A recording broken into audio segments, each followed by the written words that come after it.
السلام علیکم ورحمۃ اللہ وبرکاتہ۔ معید المسلمین ہائی اسکول پربھنی سے میں انیس فاطمہ، جماعت ہشتم، مضمون اردو کے حصہ نظم میں نظم نمبر 2 فوج اعدام ہلچل، اس نظم کے دوسرے حصے کو لے کر حاضر ہوں۔ اس سے پہلے کی ویڈیو میں ہم نے مرثیہ کسے کہتے ہیں یہ سمجھے اور اس نظم کے 2 بند کا مفہوم بھی سمجھے۔ اس کے آگے تیسرے بند کا پہلا شعر دیکھیے۔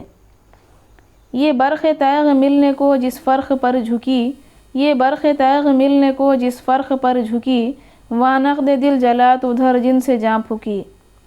برق تیغ یعنی امام حسین رضی اللہ تعالیٰ عنہ کی تلوار کو برق سے تشبیہ دی گئی ہے۔ فرق یعنی سر، مطلب یہ کہ حضرت امام حسین رضی اللہ تعالیٰ عنہ کی تلوار جس سر کی طرف لپکتی، دل جل اٹھتے، جاں دہک اٹھتی۔ اس کے بعد کا شعر دیکھیے۔ سمجھا تھا سر کو خود پہ کاندھے پہ وہ رکی، سمجھا تھا سر کو خود پہ کاندھے پہ وہ رکی، گردن پکاری دیکھ یہ سینے پہ جا چکی۔ یعنی حضرت امام حسین رضی اللہ تعالیٰ عنہ کی تلوار کے سامنے جو بھی آیا اس کے جسم سے جان اور گردن الگ ہو گئی۔ 2 دھاری تلوار زرہ، سر، گردن اور سینوں کو چیرتی چلی جاتی۔ اس کے بعد کا شعر۔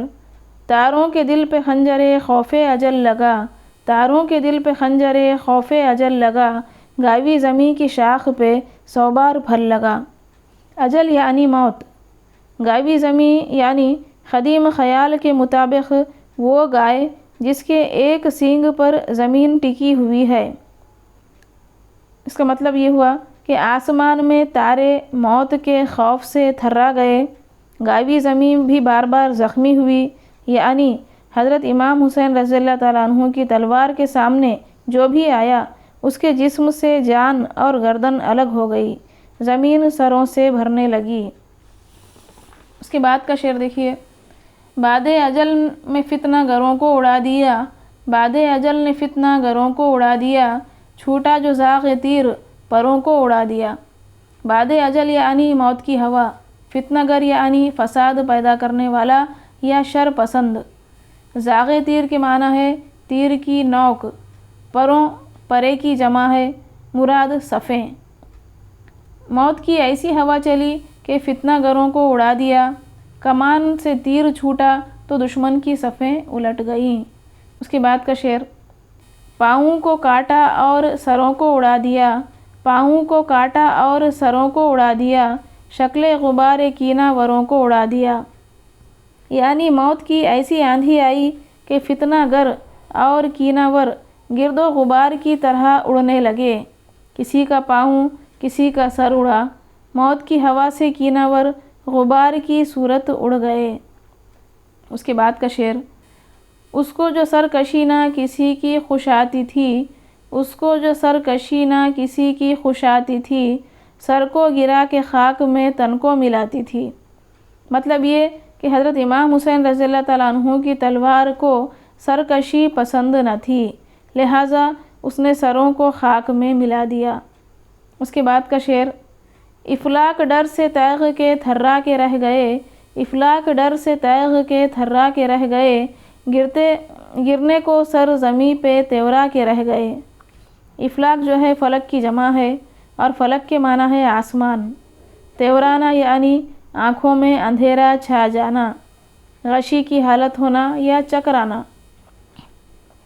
شاعر کہہ رہا ہے کہ حضرت امام حسین رضی اللہ تعالیٰ عنہ کی تلوار اور ان کی دلیری سے اور شجاعت دیکھ کر آسمان ایسے تھرا اٹھے کہ قریب تھا کہ چکر کھا کر زمین پر آ گریں۔ اس کے بعد کا شعر۔ سردار شام تیغ کو چمکا کے رہ گئے، سردار شام تیغ کو چمکا کے رہ گئے، نہ لڑ سکے نہ بڑھ سکے شرما کے رہ گئے۔ یعنی شام والوں کے سردار اپنی تلواریں چمکا کر رہ گئے، نہ لڑ سکے نہ بڑھ سکے۔ میدان جنگ کے بڑے بڑے سورما سامنے آنے کی بجائے بھیڑ میں اپنے آپ کو چھپانے لگے۔ اس کے بعد کا شعر دیکھیے۔ سورج کی شکل خوف سے بدروپ ہو گئی، سورج کی شکل خوف سے بدروپ ہو گئی، روپوش اس کے پرتوے سے دھوپ ہو گئی۔ روپوش ہونا کے معنی ہے غائب ہو جانا یا چھپ جانا، پرتوا یعنی سایہ یا پرچھائی۔